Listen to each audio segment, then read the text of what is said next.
अस्सलाम वालेकुम and welcome to current tutorials.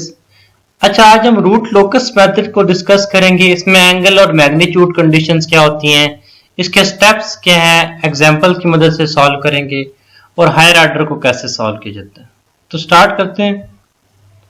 Angle and magnitude conditions देखते हैं रूट लोकस मेथड के अंदर क्या होती हैं। ठीक है, रूट लोकस मेथड की मदद से डिजाइनर क्या करते हैं, क्लोज लूप के अंदर रिस्पांस प्रेडिक्ट कर सकते हैं। ठीक है, हम ये बता सकते हैं कि अगर हमारे अंदर हम सिस्टम के अंदर पोल्स या जीरोस चेंज करें या गेन चेंज करें तो उसका इफेक्ट क्या होगा। ठीक है, ये सेकेंड ऑर्डर सिस्टम तक हाईली किया जा सकता है, थर्ड ऑर्डर सिस्टम के केस में ये पॉसिबल नहीं होता। अच्छा, इसके केस में एंगल और जो मैग्नीट्यूड कंडीशंस है पहले वो चेक करते हैं, क्योंकि रूट लोकस मेथड एक स्पेसिफिकली डिजाइंड है, तो जिस तरह से डिजाइन किया गया है हमें उसी तरह ही पढ़ेंगे ना।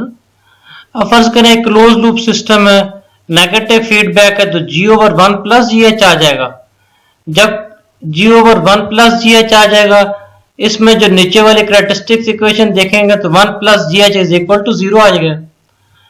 तो इसमें जी एच अगर 1 उस तरफ चला जाएगा तो माइनस हो जाएगा, G H is equal to -1। यही इसकी मैग्नीट्यूड कंडीशन है कि इसका मैग्नीट्यूड जो है -1 के इक्वल होना चाहिए। अगर माइनस को अगर हम सिर्फ साइन ले लें तो आप कह लें 1 के इक्वल होना चाहिए। अगर -1 अगर इसका एंगल चेक करने की कोशिश करें तो angle of G H is equal to angle of -1। -1 का एंगल क्या होगा, plus minus 180 degree into 2k+1। देखिए ना, -1 जो होता है अगर आप वाई एक्सिस और वाई एक्सिस दोनों ड्रा करें तो -1 इस साइड पे होता है ना, यहां से स्टार्ट हुआ और यहां तक आ गए, आप 180 डिग्री शिफ्ट हो गए आते हैं।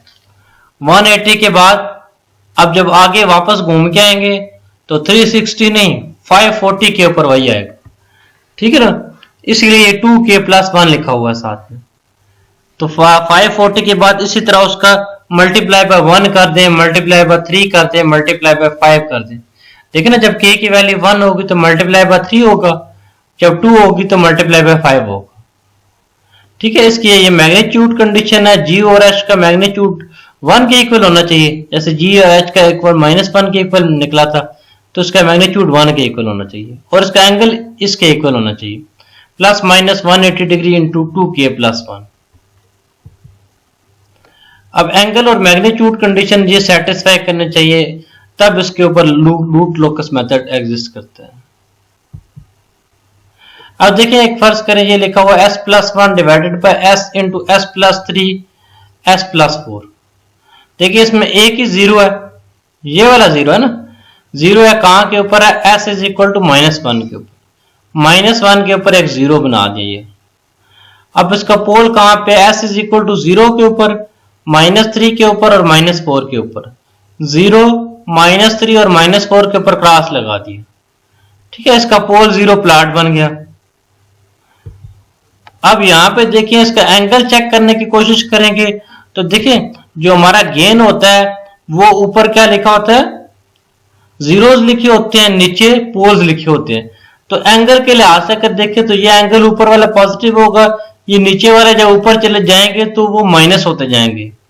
तो यही चीज यहाँ पे दिखाई गई है, 5 -θ1 -θ2 -θ3। 5 का मतलब है जीरोस का एंगल, उसके बाद पहले पोल का एंगल माइनस दूसरे पोल का एंगल माइनस तीसरे पोल का एंगल। देखिए एक ये 0 का एंगल है, इसके बाद पहले पोल और मतलब ये कि जो ऊपर वाला है उसमें से नीचे वाले एंगल सारे माइनस कर देने होते हैं। जब एंगल माइनस कर देने होते हैं उसका रिजल्ट जो है इसके इक्वल है, plus minus 180 degree into 2k+1 है, तो इसका मतलब है उसके ऊपर एंगल कंडीशन सेटिस्फाई हो रही है। अगर फिर उसके बाद जब एंगल कंडीशन सेटिस्फाई हो जाती है तो फिर हम वहां पे मैग्नीट्यूड की वैल्यू मैग्नीट्यूड की वैल्यू 1 कंसीडर करके k की वैल्यू वहां फाइंड करते हैं। ठीक है, k हमें हर केस में गिवन होता है। अच्छा, इसके स्टेप्स क्या है, सबसे पहले क्या चीज है जी, क्लोज लूप के अंदर आपने पोल्स और जीरोस बनाने हैं एस प्लेन के ऊपर। फिर रूट लोकस जो है वो रियल एक्सिस के ऊपर बनाना है, एसिम्पटोट्स बनाने हैं, उसके कर्व बनाने की कोशिश करनी है। फिर ब्रेक अवे पॉइंट्स बताने हैं या ब्रेक इन पॉइंट बताने हैं, जहां पे वो एक्स एक्सिस को छोड़ रहा है या एक्स एक्सिस को में दाखिल हो रहा है। तो इस सारों को मैं एक एग्जांपल की मदद से सॉल्व करता हूं ताकि आपके लिए भी जल्दी और आसानी से समझ जाएगी। अब देखिए एंगल कंडीशन क्या थी, plus minus 180 degree into 2k plus 1। ठीक है, मैग्नीट्यूड कंडीशन क्या थी, इसका मैग्नीट्यूड किसके इक्वल होना चाहिए, 1 की। ठीक है, ये पहली चीज थी। एग्जांपल लेते हैं, उसके साथ स्टार्ट करते हैं। देखिए एग्जांपल है k into k divided bye s into s plus 1 s plus 2।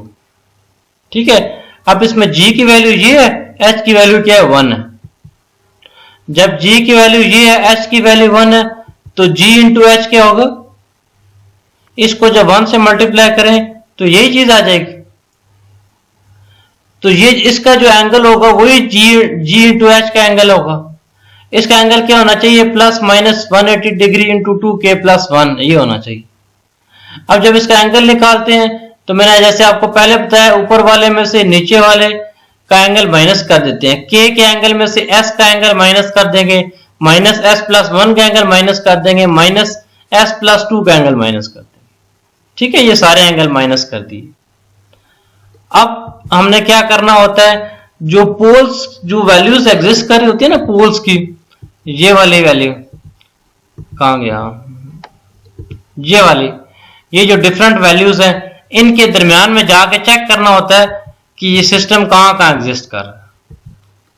ठीक है, अब देखिए इस केस में पोल कितने हैं, s इज इक्वल टू 0 के ऊपर है, -1 के ऊपर है, -2 के ऊपर है। यहां पे चेक करते हैं, 0 और -1 के बीच में एक वैल्यू ली जी -0.25। जब 0 और -1 के वैल्यू बीच में एक वैल्यू ली, वहां पे चेक किया क्या एग्जिस्ट करता है या नहीं करता। जब -0.25 ली तो यहाँ पे s की वैल्यू -0.25 डाली, यहाँ -0.25 डाली, यहाँ -0.25, तो इधर -0.25 आ गया, इधर 0.75 आ गया, इधर 1.75 आ गया। तो -0.25 का एंगल -180 डिग्री होता है, इसका एंगल 0 होता है, इसका एंगल 0 होता है, तो इसका आंसर आ गया -180 डिग्री। ठीक है, -180 डिग्री आ गया, तो इसका मतलब है यहाँ पे इसकी ये कंडीशन सेटिस्फाई हो रही है। अच्छा, अगर 0 से पीछे पीछे आप कोई वैल्यू डालें, जैसे फर्ज करें s इज इक्वल टू 1 डालें, जब s इज इक्वल टू 1 डालें तो यहाँ पे भी 1 आ जाएगा, यहाँ पे भी 1 आ जाएगा, यहाँ पे भी 1 आ जाएगा। तो angle of 1, angle of 2, angle of 3, इसका एंगल भी 0, इसका एंगल भी 0, इसका एंगल भी 0, इसका भी 0। तो इसका मतलब है 1 से ऊपर ऊपर एग्जिस्ट नहीं करती। ठीक है, 0 से ऊपर ऊपर कोई भी वैल्यू डालने एग्जिस्ट नहीं करती। 0 से -1 के बीच में हमने एक वैल्यू डाली 0.25। अब -1 से आगे -2 तक डालें, -2 तक फर्ज करें -1.5 डालते हैं। जब -1.5 डालते हैं तो ये -1.5 आ जाएगा, ये -0.5 आ जाएगा, और ये कितना आ जाएगा, +0.5। जब ये -0.5 आ गया, ये -1.5 आ गया, ये -0.5 आ गया, तो इसका 180 डिग्री, इसका 180 डिग्री, इसका 0 डिग्री, तीनों मिलके कितना हो गए, 360। तो 360 पे भी नहीं एग्जिस्ट करता, क्योंकि देखो ये 180 या 540 कुछ इस तरह से होना चाहिए। अब तीसरा पोल एग्जिस्ट करता है s इज इक्वल टू 2 के ऊपर। s इज इक्वल टू -2 से बड़ी वैल्यू डालें, फर्ज करें -3 डालें। जब -3 डालेंगे तो यहाँ -1 आ जाएगा, यहाँ -2 आ जाएगा, यहाँ -3 आ जाएगा।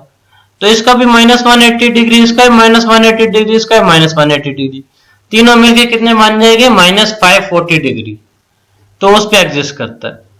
तो इसका मतलब है ये दो जगह पे एग्जिस्ट नहीं करता, 0 से ऊपर ऊपर एग्जिस्ट नहीं करता, यानी कि पॉजिटिव वैल्यू किसी के ऊपर एग्जिस्ट नहीं कर रहा, और -1 से और -1 और -2 के बीच में एग्जिस्ट नहीं कर रहा।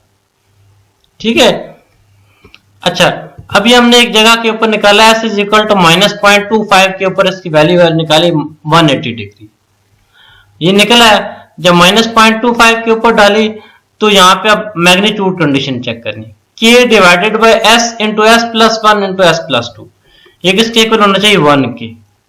यहाँ पे s की वैल्यू डाली -0.25, जब -0.25 डाली तो ये वाली वैल्यू सारी आपस में, यहाँ पे -0.25 डाली तो यहाँ 1.75 आ गया, 0.75 आ गया, -0.25 आ गया।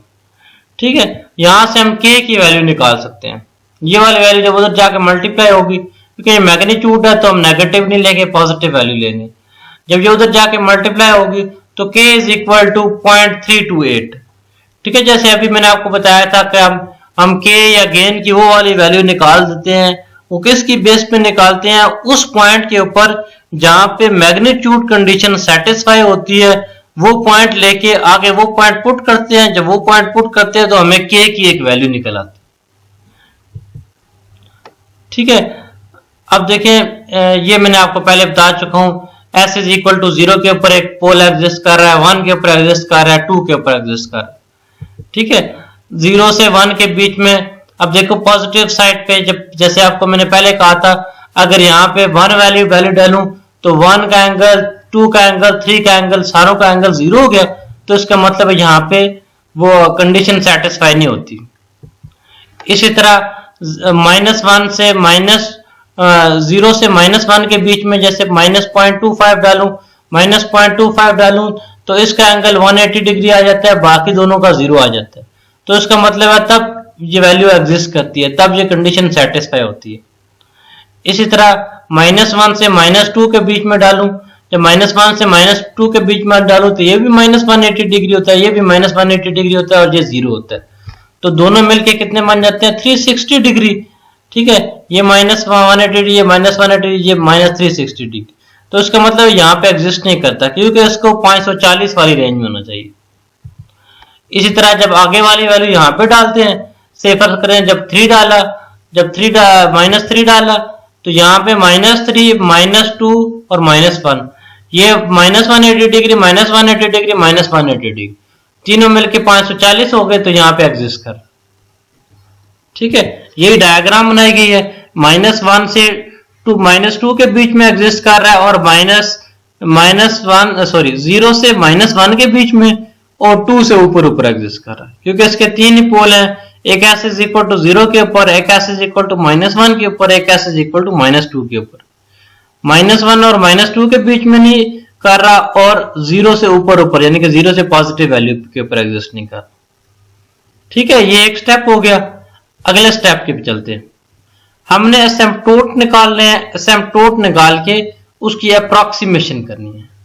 ठीक है, एसिम्पटोट निकालने के लिए सबसे पहले एंगल निकालना होगा और फिर उसकी पोजीशन निकालनी होगी, यानी कि कितने एंगल के ऊपर है और किस जगह के ऊपर है। ठीक है, एंगल निकालने के लिए +-180 degree into 2k + 1 divided by n - m, n number of poles, m number of zeros. अब देखिए यहाँ पे पोल्स कितने हैं? 1 2 3 पोल्स हैं और जीरोस कोई भी नहीं है, तो n की जगह 3 लिख दिया, इसकी जगह 0 लिख दिया, 3 - 0, तो 3 आ गया यहाँ पे ना। जब 3 आ गया तो ये इसके साथ कट जाएगा, यहाँ पे 60 रह जाएगा ना। जब 180 को 3 पे डिवाइड करें तो 160 रहेगा, तो ये आ गया 60 इंटू 2k + 1। जब k की वैल्यू 0 डालेंगे तो ±60 आ जाएगा, जब k की वैल्यू 2 डालेंगे तो ±180 डिग्री आ जाएगा ना। इसी तरह अगर k की वैल्यू 3 डालेंगे तो ±300 आएगा, k की वैल्यू इसी तरह 2 डालेंगे तो 300 आएगा, 3 डालेंगे तो 420 आएगा। अब देखें 300 और 60 वही एंगल होता है, इसी तरह 420 और 180 सेम होता है, तो इनका फायदा कोई नहीं है।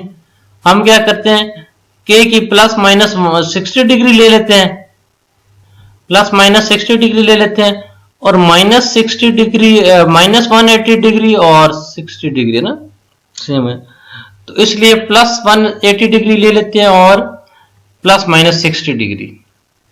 ठीक है, 60 डिग्री, -60 डिग्री और 180 डिग्री, ये 3 है एंगल निकल आए।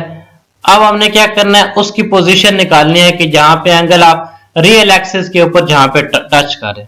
ठीक है, रियल एक्सिस के ऊपर वो पॉइंट निकालने के लिए sum of poles minus sum of zeros divided by number of poles minus number of zeros. ठीक है, पोल्स इसमें कहां एग्जिस्ट कर रहे हैं, पोल्स इसमें 3 है, s इज इक्वल टू 0, -1 और -2। यहाँ पे 0, -1 और -2 डालना है और जीरोस कितने हैं, एक ही 0, कोई 0 नहीं है तो यहाँ 0 आ जाएगा। नंबर ऑफ पोल्स कितने हैं, 3 है, माइनस नंबर ऑफ 0 है। 0 -1 -2 डाल दिया, -0 आ गया। नंबर ऑफ पोल्स 3 है और नंबर ऑफ जीरो 0 है। तो यहाँ पे क्या बना, इसकी वैल्यू क्या निकली, -1। तो ये -1 से स्टार्ट होगा और इसके साथ क्या एंगल होगा, ये एक -60 डिग्री होगा, एक पॉजिटिव 60 डिग्री होगा, एक -180 डिग्री होगा। ठीक है, ये 3 एंगल होंगे। एंगल ऑफ असिम्पटोड निकला है। इसके बाद ब्रेक अवे पॉइंट निकालते हैं। ब्रेक अवे पॉइंट वो होता है जहां पे एक्स एक्सिस को छोड़ रहा होता है और ब्रेक इन पॉइंट वो होता है जहां पे एक्स एक्सिस में दाखिल हो रहा होता है। ठीक है, ये पॉइंट निकालते हैं dk/ds is equal to 0 put करके।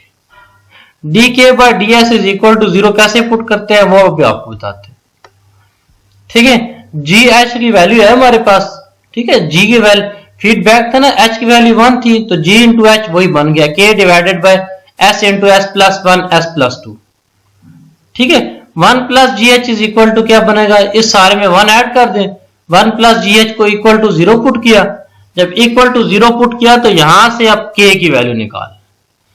जब यहां से k की वैल्यू निकाल लेंगे तो k का डेरिवेटिव ले लें, dk/ds ले लें, यानी कि k का डेरिवेटिव s के लिहाज से ले लें। तो इस सारी इक्वेशन का डेरिवेटिव आपको s के लिहाज से लेना पड़ेगा, d/ds ऑफ इस सारी टर्म। ठीक है, इसके ऊपर प्रोडक्ट रूल लगा लें या इसको मल्टीप्लाई कर लें अंदर। जब मल्टीप्लाई कर लिया तो s cube plus 3s square plus 2s बना। अब 3s s क्यूब का 3s स्क्वायर, इसका 2s और इसका 1, इसका डेरिवेटिव निकाल लिया। जब इसका डेरिवेटिव निकाल लिया तो ब्रेक अवे या ब्रेक इन पॉइंट के लिए इसको इक्वल टू 0 पुट करना है। जब इसको इक्वल टू 0 पुट किया तो -3s -6 plus -2 is equal to 0 put किया तो यहां से s की दो वैल्यू निकली। s इज इक्वल टू -0.4226 और -1.5774। अब देखें ये दो वैल्यू निकली।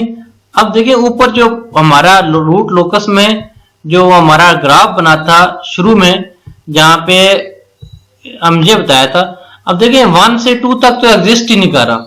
जब 1 से 2 तक एग्जिस्ट नहीं करा तो 1 से 2 तक जो वैल्यू आई है उसको यहां एलिमिनेट कर दें, या उसका फायदा कोई नहीं है। अब 1 से 2 तक एग्जिस्ट नहीं करा तो -1.774 इसका कोई फायदा नहीं है, क्योंकि -1 से -2 तक रूट लोकस एग्जिस्ट ही नहीं कर रहा था।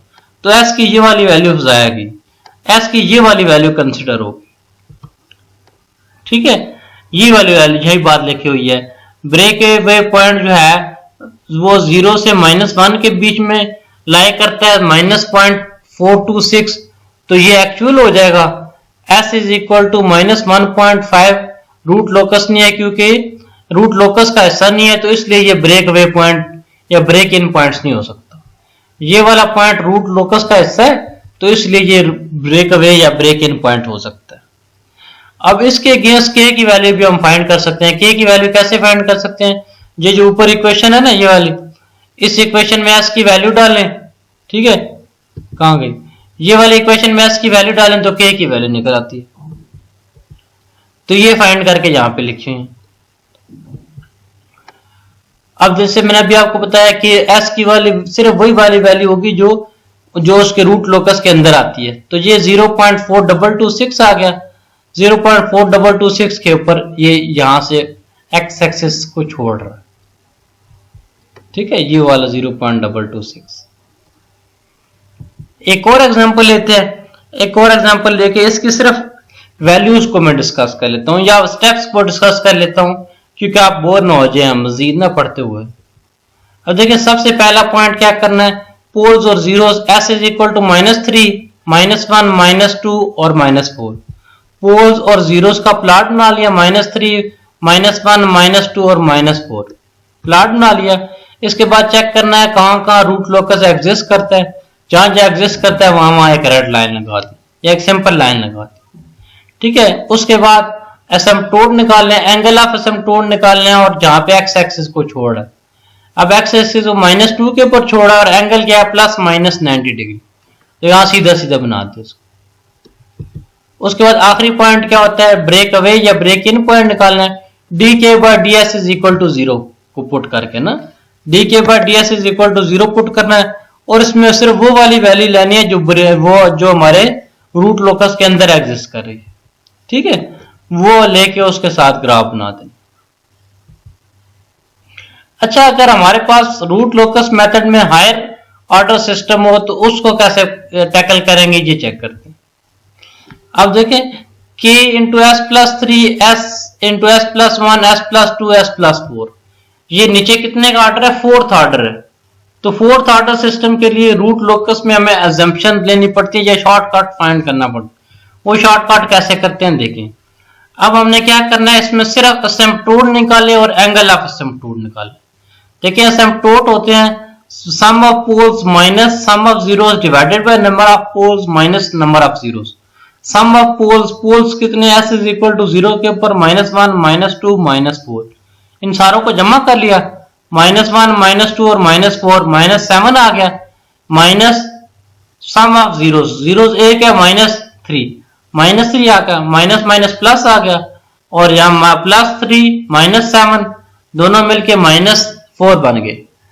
अब नीचे नंबर ऑफ पोल्स कितने हैं, 1 2 3 4 पोल्स हैं, और जीरोस कितने हैं, ऊपर 1 जीरो है, 4 -1, यहाँ पे नीचे 3 आ गए।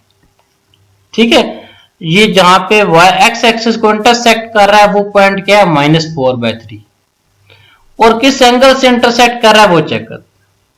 देखें 180 डिग्री की जगह आप पाई भी लिखते सकते हैं, 180 डिग्री इंटू 2k + 1 या 2k + 1 into pi divided by number of poles minus number of zeros. Poles कितने हैं यहाँ पे 4, जीरोस कितने हैं 1, 4 -1, टोटल मिला के कितने रह गए 3।